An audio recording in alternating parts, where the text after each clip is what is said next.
ಮಂಗಳೂರಿನ ಚಿತ್ರ ಜಗತ್ತಿಗೆ ತನ್ನದೇ ಆದ ಕೊಡುಗೆಗಳನ್ನು ನೀಡ್ತಾ ಬಂದಿರೋ ಚಿತ್ರಮಂದಿರಗಳಲ್ಲಿ ಅಮೃತ ಸಿನಿಮಾ ಕೂಡ ಒಂದು. ಬಹಳಷ್ಟು ಮಂದಿ ಈ ಚಿತ್ರಮಂದಿರದ ಬಗ್ಗೆ ಕೇಳಿರ್ಲಿಕ್ಕಿಲ್ಲ. ಕೇಳಿದ್ರೂ ಈ ಚಿತ್ರಮಂದಿರ ಎಲ್ಲಿತ್ತು ಅನ್ನೋದು ಗೊತ್ತಿರ್ಲಿಕ್ಕಿಲ್ಲ. ಗೊತ್ತಿದ್ರೂ ಅಮೃತ ಸಿನಿಮಾದ ಇತಿಹಾಸದ ಬಗ್ಗೆ ತಿಳಿದಿರಲು ನಿಮಗೆ ಸಾಧ್ಯನೇ ಇಲ್ಲ. ಈ ಎಲ್ಲ ವಿಚಾರಗಳನ್ನು ಇಂದಿನ ಎಪಿಸೋಡ್ನಲ್ಲಿ ಬಿಚ್ಚಿಡ್ತಿದ್ದೀವಿ.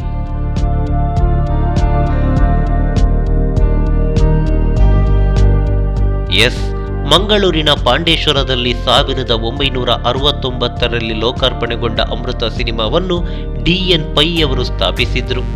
ಸುಮಾರು 750 ಆಸನಗಳುಳ್ಳ ಈ ಚಿತ್ರಮಂದಿರದಲ್ಲಿ ಆರಂಭಿಕ ಪ್ರದರ್ಶನವಾಗಿ ನಯಿ ರೋಷನ್ ಅನ್ನೋ ಹಿಂದಿ ಸಿನಿಮಾ ತೆರೆಕಂಡಿತ್ತು.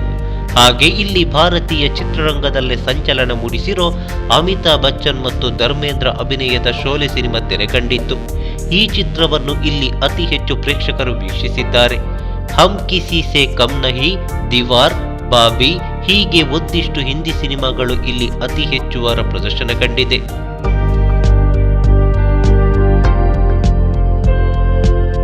ಇನ್ನು ಕನ್ನಡ ಚಿತ್ರಗಳಿಗೂ ಅಮೃತ ತನ್ನ ಪರದೆಯನ್ನು ನೀಡಿದೆ.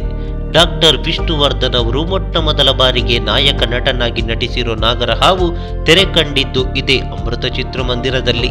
ಉಳಿದಂತೆ ರವಿಚಂದ್ರನ್ ಅವರ ರಣಧೀರ ಇಲ್ಲಿ 25 ವಾರಗಳ ಭರ್ಜರಿ ಪ್ರದರ್ಶನ ಕಂಡ್ರೆ, ಅಂಜದ ಗಂಡು ಇಲ್ಲಿ ಶತದಿನೋತ್ಸವವನ್ನು ಆಚರಿಸಿಕೊಂಡಿದೆ.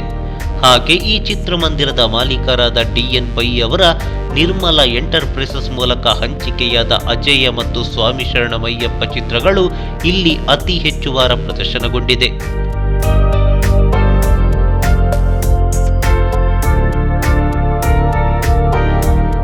ಈ ಚಿತ್ರಮಂದಿರದ ಕೊನೆಯ ವರ್ಷಗಳಲ್ಲಿ ಅತಿ ಹೆಚ್ಚು ಪರಭಾಷಾ ಚಿತ್ರಗಳು ಪ್ರದರ್ಶನ ಕಂಡಿತ್ತು. ಹೀಗಾಗಿ ಒಂದಿಷ್ಟು ಮಂದಿಗೆ ಅಮೃತದಲ್ಲಿ ಕನ್ನಡ ಚಿತ್ರಗಳು 25 ವಾರ 100 ದಿನಗಳು ಪ್ರದರ್ಶನ ಕಂಡಿದೆ ಎಂದರೆ ಅಚ್ಚರಿಯಾಗಬಹುದು.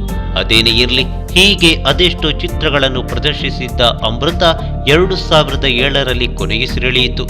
ಜೀವ ಮತ್ತು ನಯನತಾರ ಜೋಡಿಯ ಈ ಅನ್ನೋ ತಮಿಳು ಸಿನಿಮಾ ಅಮೃತದಲ್ಲಿ ಪ್ರದರ್ಶನ ಕಂಡ ಕೊನೆಯ ಸಿನಿಮಾ. ಆ ಬಳಿಕ ಚಿತ್ರ ಪ್ರದರ್ಶನವನ್ನು ಸ್ಥಗಿತಗೊಳಿಸಿ ಹಾಗೆ ಚಿತ್ರಮಂದಿರಕ್ಕೆ ಬೀಗ ಜಡಿಯಲಾಗಿತ್ತು. ಒಂದಿಷ್ಟು ದಿನಗಳ ಬಳಿಕ ಚಿತ್ರಮಂದಿರವನ್ನು ಕೆಡವಿ ಇದೀಗ ಬೃಹತ್ ಕಟ್ಟಡವೊಂದು ತಲೆ ಎತ್ತಿ ನಿಂತಿದೆ.